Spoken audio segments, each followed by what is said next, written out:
అటు Janasena party Nalgonda Janasena party incharge Ramalingam ఉన్నారు. నకరికల్లో కూడా తను ఎమ్మెల్యే క్యాండిడేట్గా జనసేన పార్టీ నుంచి పోటీ చేసినటువంటి సందర్భం గతంలో కనిపించింది. ఇప్పుడు మాట్లాడించే ప్రయత్నం చేస్తాం. తాజాగా తెలంగాణకు సంబంధించి జనసేన పార్టీ మీద కొన్ని వైరల్ అవుతా ఉన్నా దాని మీద అడిగి తెలుసుకునే ప్రయత్నం చేస్తాం. ఎట్లా చూస్తారు జనసేన పార్టీకి సంబంధించి కూడా ఇటు కల్వకుంట్ల కవిత కావచ్చు, కాంగ్రెస్ పార్టీ నుంచి పొన్నం ప్రభాకర్ కావచ్చు, ఇట్లాంటి వాళ్ళంతా కూడా తెలంగాణలో జనసేన పార్టీ రాకూడదనే విధంగా వారు వ్యాఖ్యలు చేస్తారు. ఎట్లా చూస్తారు? ఒకటి మాట్లాడే వాళ్ళకు కూడా ఫస్ట్ ఏంటంటే ముందుగా తెలంగాణ ఆవిర్భావ దినోత్సవ శుభాకాంక్షలు పేరున వారందరూ కూడా తెలంగాణ రాష్ట్రం ఉన్నటువంటి ప్రజలందరూ కూడా తెలంగాణలో ఆవిర్భావ దినోత్సవ శుభాకాంక్షలు చెప్పుకుంటూ ఇవాళ మాట్లాడుతున్నటువంటి మాటలు వాళ్ళు మాటల వరకే పరిమితం అయితే కానీ తప్ప ఒక జనసేన పార్టీ అధినేత శ్రీ ఉప ముఖ్యమంత్రి పవన్ కళ్యాణ్ గారు ఆ రోజు కష్టం వస్తే ₹1 సాయం చేసినప్పుడు ఎక్కడ పోయిందని అడుగుతా ఉన్నాను. నేను ఈరోజు మాట్లాడే వాళ్ళందరూ చెప్తా ఉన్నా, కరోనా సమయంలో నా నాయకుడు ఆదుకున్నాడు, ఇవాళ తెలంగాణ ప్రజలకు ₹1 సాయం చేసిండు, మన చిన్నారి వాళ్ళకు సాయం చేసిండు. ఎన్నో రకాలుగా మా తెలంగాణకు ఏదన్నా ఆపద వస్తే నిలబడేటువంటి నాయకుడు మా నాయకుడు పవన్ కళ్యాణ్ గారు. ఇవాళ మా నాయకుని గురించి మాట్లాడే అర్హత వాళ్ళకు లేదు. ఫస్ట్ నేను చెప్పేది అది.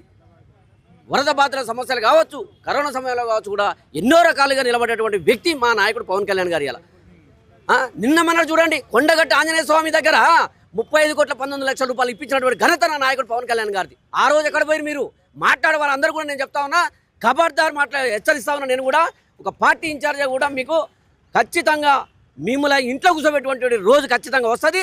ఇలా తెలంగాణ యువత బయలుదేరింది, జనసేన పార్టీ యువత బయలుదేరింది. ఇలా యువతను ఆపే తరం ఎవరు కూడా లేదు. ఖచ్చితంగా రాబోయే రోజులు జనసేన పార్టీవి ఖచ్చితంగా ప్రభుత్వాన్ని స్థాపిస్తాం. తెలంగాణ గడ్డ మీద ఇవాళ ఏంటండి, ఇలా తెలంగాణ గడ్డ మీద పుట్టినటువంటి పార్టీ జనసేన పార్టీ. ఇలా తెలంగాణ గడ్డ అమ్మగారు ఏదైతే ఉంటుందో తెలంగాణ తల్లి ఆ యొక్క గుండెలకెళ్ళి పుట్టినటువంటి జనసేన పార్టీ, పేదల గుండెలకెళ్ళి పుట్టినటువంటి అండి జనసేన జెండా. దీన్ని ఆపేద్దాము ఎవరికి కాదు కదా, ఏ తరానికి కూడా లేదు. దీన్ని ఇక్కడ వైరల్ ఏంటంటే అది పొన్నం ప్రభాకర్ మాట్లాడుతూ పవన్ కళ్యాణ్ తెలంగాణ ఏర్పడిందని గత ఆవిర్భావ దినోత్సవం రోజు 11 రోజులు నేను తినలేదు, బాధ అనిపించింది, తిండి తిప్పలు తినలేదు అనేది పవన్ కళ్యాణ్ మాట్లాడింది. అట్లాంటి వాడు ఏ ముఖం పెట్టుకొని తెలంగాణకు వస్తాడు అనేది పొన్నం ప్రభాకర్ మాట్లాడారు. ఎట్లా చూస్తారు దీన్ని? వాళ్ళు మంత్రిగా నేను ఒకటే అడుగుతా ఉన్నా, సూటిగా ప్రశ్న అడుగుతా ఉన్నా. ముందర మీ నియోజకవర్గాలని అభివృద్ధి పదంలో నడిపించండి. తెలంగాణ యువతకు మేము ఏం ఉద్యోగాలు ఇచ్చినామని మీరు దాని మీద మాట్లాడండి.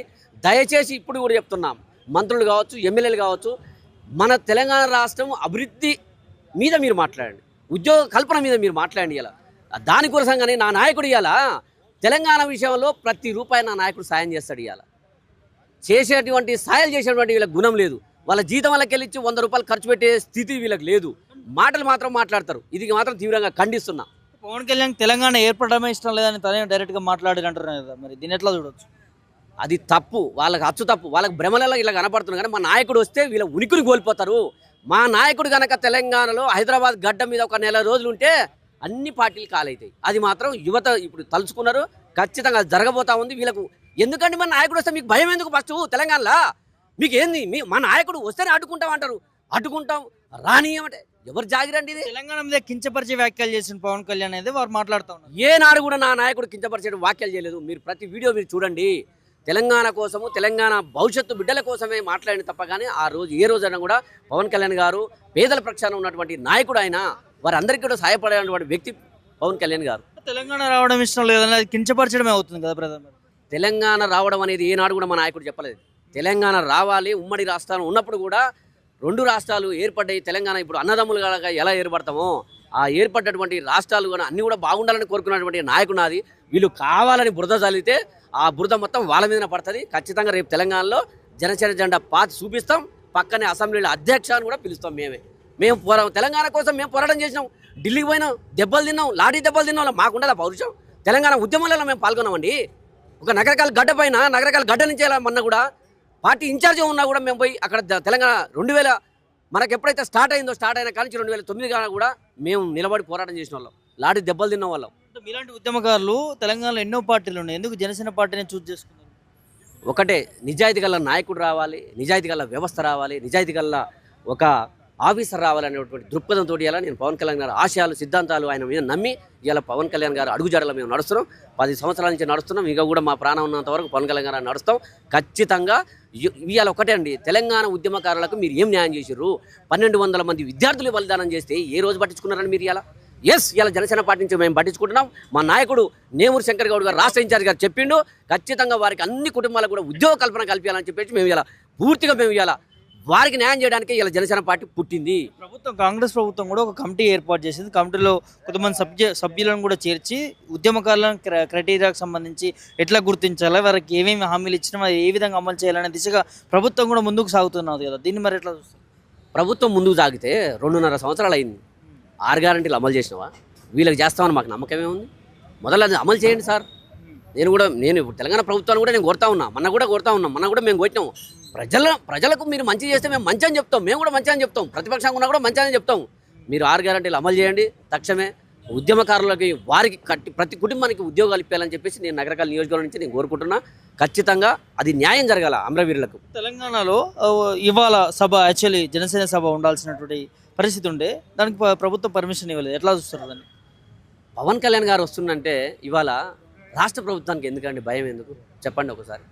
అప్పుడు మా నాయకుడి మీద బురద చల్లాలి, ఆయన రావద్దు, ఇక్కడ పోవద్దు, అది కరెక్ట్ కాదు కదా. రాజ్యాంగం వల్ల రచించినటువంటి వ్యక్తి ఉన్నాడు డాక్టర్ బిఆర్ అంబేద్కర్ గారు. ఆశయాలతోటి వారి యొక్క నిర్ణయాలతోటి ఇవాళ రాజ్యాంగం వల్ల ఎక్కడైనా సభ పెట్టుకోవడానికి ఇలా పర్మిషన్ తెచ్చుకోవడానికి మాకు చట్టం ఉందండి. కోర్టు మీద మాకు పూర్తిగా నమ్మకం ఉంది. ఫార్మేషన్ డే కాబట్టి కొన్ని శాంతిబద్ధంగా ఇబ్బందులు జరిగే అవకాశం ఉన్నది పోలీసులు భావిస్తున్నారు. ఇలా మా నాయకుడికి పోలీసు బందోబస్తు చేయలేనటువంటి పరిస్థితి. మన కొండగట్టుకి ఏందండి 5-6 జిల్లాల పోలీసులు వచ్చినా కూడా కంట్రోల్ చేయలేనటువంటి పరిస్థితి మా నాయకుడు ఇవాళ. అందుకనే మా నాయకుడు కూడా ఎప్పటికి కూడా తెలంగాణ మీద అమితమైన ప్రేమ ఉంటుంది. తెలంగాణ ఉద్యమకారులకే మేము న్యాయం చేయాలని చెప్పేసి మా నాయకుడు పదే మాకు కూడా చాలాసార్లు మీటింగ్ చెప్పిండు. ఖచ్చితంగా ఉద్యమకారులకు న్యాయం చేసే వరకు మేమైతే పోరాటం ఆపము. త్వరలో వినిపిస్తూ ఉంది అసెంబ్లీ ఎన్నికల్లో జనసేన పార్టీ నుంచి అన్ని నియోజకవర్గాల్లో పోటీ చేయడానికి పవన్ కళ్యాణ్ కసరత్తు చేస్తున్నాడు అని ఎట్లా చూడొచ్చు? నిజంగానే తెలంగాణలో జనసేన ఫామ్ చేయబోతుందా? ఖచ్చితంగా తెలంగాణలో 119 నియోజకవర్గాలలో ఇన్ఛార్జీలు శంకర్ గౌడ్ గారు, నేమూరు శంకర్ గౌడ్ గారు రాష్ట్ర ఇన్ఛార్జి గారు నియమించబోతా ఉన్నాడు. త్వరలోనే రాష్ట్ర నాయకత్వం కూడా పూర్తి భద్రతతో ఉన్నది. ఇవాళ ఎందుకు ఎక్కడ ఏం చేయాలి, ఎన్ని లోతుపాతలు ఏమున్నా కూడా రాష్ట్ర నాయకత్వం ఆలోచిస్తుంది. మా నాయకుడు డిప్యూటీ సీఎం పవన్ కళ్యాణ్ గారు కూడా చాలాసార్లు పలుమార్లు తెలంగాణపై దృష్టి పెట్టిండు. ఖచ్చితంగా రేపు తెలంగాణలో 119 నియోజకవర్గాలలో మా నేమూరు శంకర్ గౌడ్ గారు ప్రతిదీ కూడా తెలియజేస్తాడు. మేము మీడియా వరకు కూడా తెలియజేస్తాడు. ప్రతి నియోజకవర్గంలో ఇన్ఛార్జీలు కూడా వాళ్ళందరూ కూడా మేమందరం కూడా పోరాటం చేస్తూ ఉన్నాం. ఏ ఒక్కరు కూడా ఇక్కడ వెనకడుగు చేసేది లేదు.